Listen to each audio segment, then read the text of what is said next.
All right, so I'm here with Frida Pinto, one of the stars of The Rise of the Planet of the Apes. Thank you so much for being here with us. Thank you very much. Now tell me, I know that in the film you really played the voice of reason, throughout the entire film. So are you kind of that way in real life? I'd like to believe that there are moments in my life where I do that. And I only feel the reason why I would do that is because I know that in a situation where I'd be caught on the opposite end, I would want someone else to be the voice of reason. So I guess sometimes I just feel, it's nice to feel responsible enough to be that voice of reason at times. So in this particular film, it made complete sense because everything else is based on scientific experiments, and we're trying to create a world where we can get rid of illnesses and diseases that deteriorate within ourselves, our parents. We want to make a better life and living for everybody, but there's also a lot of money involved, and there's a lot of exploitation involved, and just in order to better our lives, we cannot really do it at the cost of hurting someone else, and definitely not at the cost of hurting an animal that cannot really rise and say stop.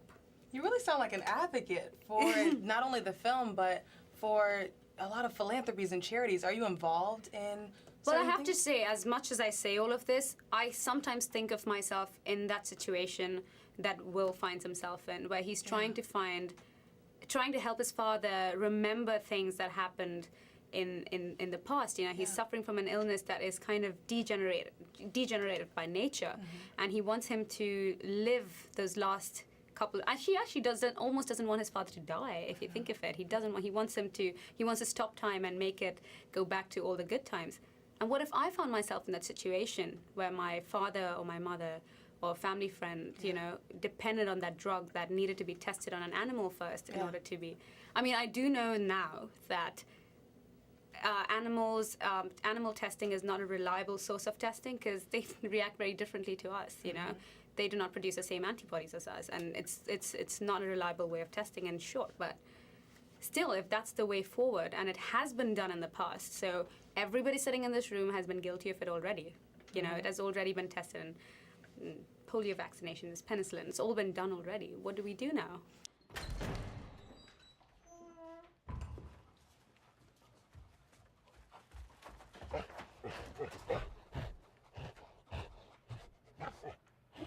It's okay.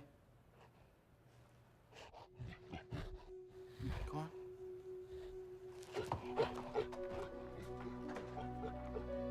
He hasn't spent any time with other chimps. Oh, we're used to that. He'll be a little skittish at first, but we'll integrate him. You'll probably miss him more than he'll miss you.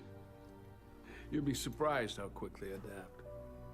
We provide a stimulating environment. He's gonna thrive here. Caesar! It's gonna be okay. Everything's gonna be okay. You're gonna stay here now. No. We're not going home right now. In our experience, the longer you drag out the goodbyes, the harder it is. And you and James were really put in some compromising positions throughout the film. Did you pull on any personal experiences, or how did you prepare for your role as Carolyn? I particularly watched a lot of Jane Goodall videos.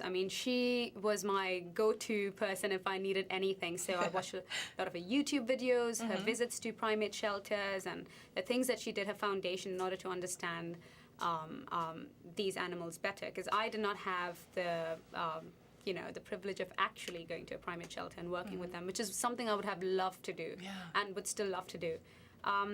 But I guess this was my only way of learning more about them, and it's such an enriching way. Working in films, and especially films like this, is such a joy, and it's such a, I'll use the word privilege again, for actors, because you get to play these different characters, and the research that you do makes you so much more knowledgeable. And it's fun. Yeah. And how did you get into acting? Because I read that you were once an elite model. And how did you make that transition? Acting was always the way forward for me, but it was not like I had my ticket as soon as I became an elite model. It was a hopeful way of getting into it, but it didn't really happen that way. And I guess I tried and I waited, and Slumdog happened when it happened, and Great movie. that was my first Great film. movie. Yeah. Loved that one. And of Thank course you. this one as well. You did a great job with us, and thank you so much for speaking with me today. Thank you okay? very much. Thank you. Thank Take you. care. Bye.